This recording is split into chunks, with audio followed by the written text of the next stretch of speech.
Juazeiro do Norte é conhecida como a Meca popular do Nordeste, cultuando a figura mítica do Padre Cícero. Atrai milhares de romeiros de toda a região. Padre Cícero foi um líder político e religioso, sendo considerado o fundador da cidade de Juazeiro do Norte, antes uma vila ligada ao vizinho município do Crato.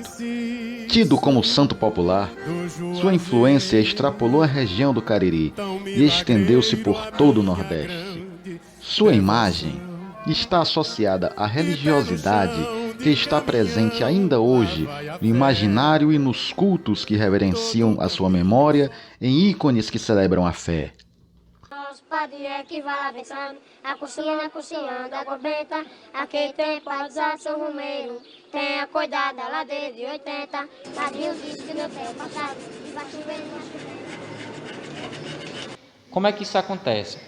Eu falei para vocês anterior que as romarias iniciam com o Padre Ibiapina, a partir do milagre da Luzia Pezinho, porém essas romarias elas vão se acentuar e vão se dar de forma um pouco mais abrangente a partir do Padre Cícero.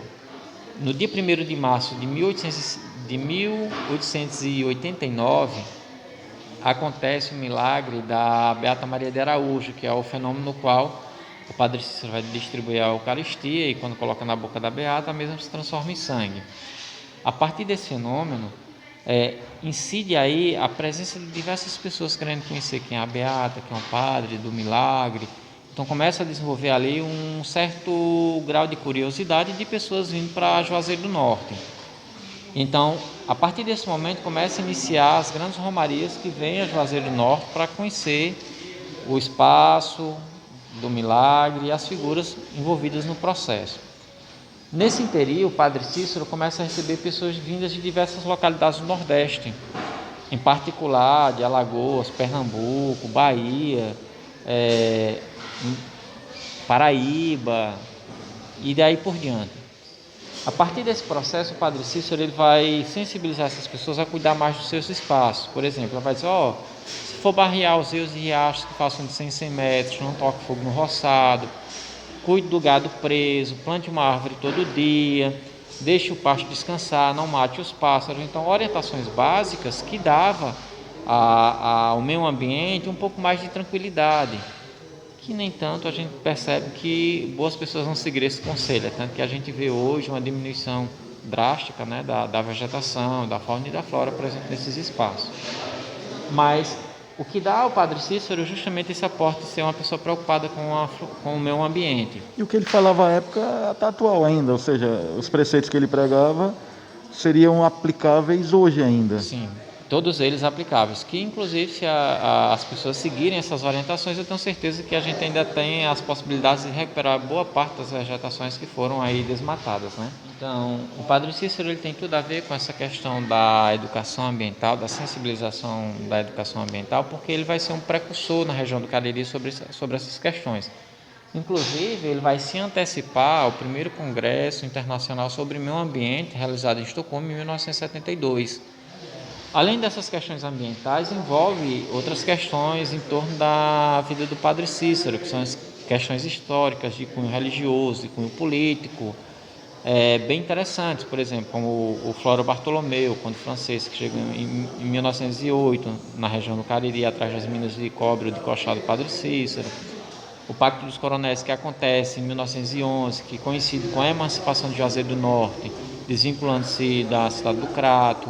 A Guerra de 14, iniciada em 1913, a construção do orfanato Jesus Maria José, que ocorre em 1916, pelo Padre Cícero, em um sobrado que o Floro Bartolomeu doara para ele, para que ele fizesse isso. Essa obra é existente até hoje, né?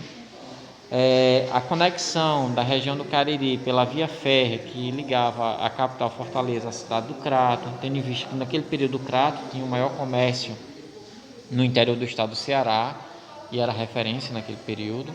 Então a via férrea conectava essas duas cidades, esses dois espaços. É interessante até mencionar que o próprio Luiz Gonzaga pega o trem e vai para Fortaleza depois do incidente entre a família e o coronel na época. e vai se alistar no 23BC. E né? vai nessa ferrovia. Exatamente, vai nessa ferrovia. Então ele pega o trem no Crato e de lá ele segue direto para a capital. Depois de 1926, dados esses dois elementos, esses dois fatos que são interessantes para o processo de desenvolvimento cultural e histórico da região, nós temos aí o pouso de um avião de pequeno porte, né, um bimotor, em 1933. O Padre Cícero já estava com 89 anos na época, ia fazer 90 anos, e o Padre Cícero ele vai ser aquela referência no processo de desenvolvimento da região do Cariri, inclusive conectando o Cariri de forma aérea, né? Naquela época, o Correios de linhas e telégrafos, né, que era muito responsável pelas correspondências, já começaram a operar na região do Cariri, conectando essa parte aérea de comunicação de correspondências. Em 1953, inicia-se aí o transporte também de pessoas, ligando o Cariri a outras localidades daqui do Nordeste. O que a gente observa é que em torno da figura do Padre Cícero, o Cariri ele começa a se propagar um pouco mais, a se desenvolver um pouco mais, a tal ponto de chegar na região do Cariri diversos grupos de tradição advindas de diversas localidades do Nordeste, em particular de Alagoas, né, que vai ter uma influência muito forte na produção de reisados, guerreiros, lapinhas, bandas cabaçais, entre outros grupos que nós temos presentes, que ainda são muito atuantes e vivos aqui na região do Cariri, se deve à figura do Padre Cícero. E dois elementos são fundamentais nesse processo de divulgação e de manutenção da cultura popular que ainda é viva aqui na região do Cariri. É a xilogravura e o cordel. Eu costumo dizer que o cordel ele foi o maior veículo de comunicação do século passado no Nordeste, porque ele era acessível financeiramente e de linguagem também acessível. Então todo mundo tinha contato com o cordel, todo mundo sabia o que estava acontecendo no cenário local, nacional e internacional. O cordel então nasceu no Cariri? Não, o cordel na realidade ele não é originário do Cariri. O cordel ele era originário do colonizador, ou seja, do português. Então Portugal já tinha esse processo de comunicação do folheto muito mais avançado do que a gente. Tendo em vista aí a referência maior, né, a imprensa de Gutenberg, que aparece aí elementos como os monotipos para imprimir, enfim, uma série de fatores que a gente vai buscar lá no passado. Só o que é que acontece? O cordel vai se propagar de certa forma na região do Cariri, porque antes do Cariri se tornar um grande centro do cordel, de divulgação e de produção de cordel, era Campina Grande. A tipografia de João Martins de Ataíde, depois que ele faleceu, ficou à mercê da família, então a família não teve mais condições de manter. Então José Bernardo, que já residia em Juazeiro, que era um caixate que vendia cordel, entre outras coisas, adquire parte desse acervo, aliás, quase todo o acervo, né, do João Martins de Ataíde, e implanta em Juazeiro do Norte a tipografia São Francisco, que depois passa a ser a Lira Nordestina atualmente. E a partir daí, Juazeiro do Norte termina sendo o grande centro de divulgação do cordel, de comercialização do cordel do Nordeste. Então se torna referência em termos de divulgação de todos os fatos e acontecimentos que acontecem aqui na região do Cariri.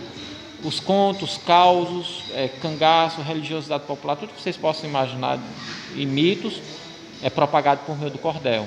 E o Padre Cícero vai nesse viés. Então, o cordel ele chega em diversas localidades numa facilidade extraordinária. Ou seja, estava presente em todas as feiras, todos os mercados, todo dia de feira que você tinha cordel. Então, todo mundo sabia o que era que estava acontecendo. E as pessoas iam e adquiriam. Então, toda semana, se fosse na segunda-feira, então, quem ia lá comprava o cordel, o folheto. Então, era o veículo de comunicação, digamos assim, muito mais abrangente do que mesmo o jornal que se tinha na época. Primeiro porque quem adquiria era mais as pessoas da elite e tinha que ter condições financeiras. O cordel não, como era baixo custo e acessível, linguagem acessível e também divertida de se ler, então chegava a todos os seus rincões.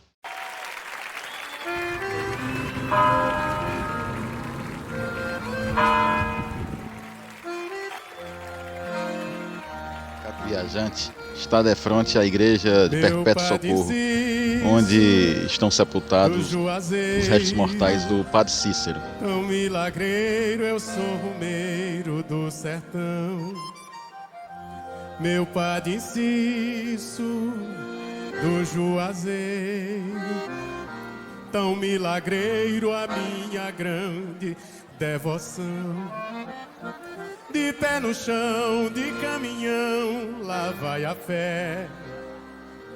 Todo caminho só é caminho pra quem tem fé. Que terra seca, que vida seca, não perca a fé, João. Que Padre Inciso levou sumiço, mas não morreu, irmão.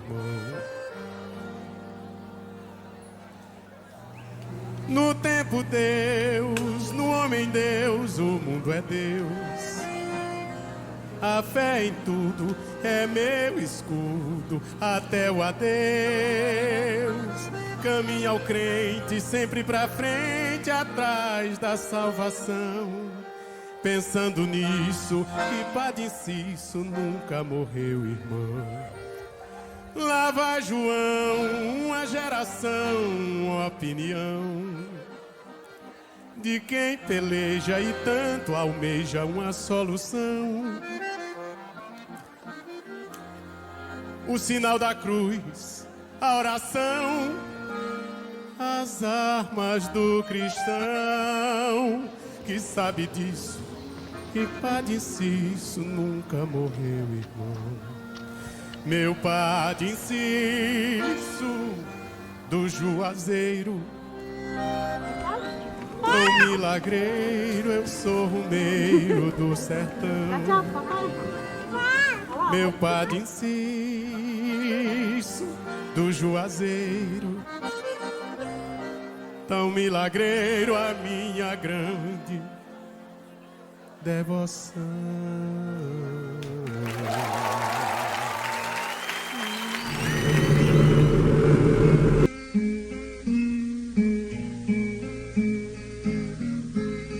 Bendito, louvado seja o Senhor da Santa Cruz. Bendito seja a imagem do coração de Jesus.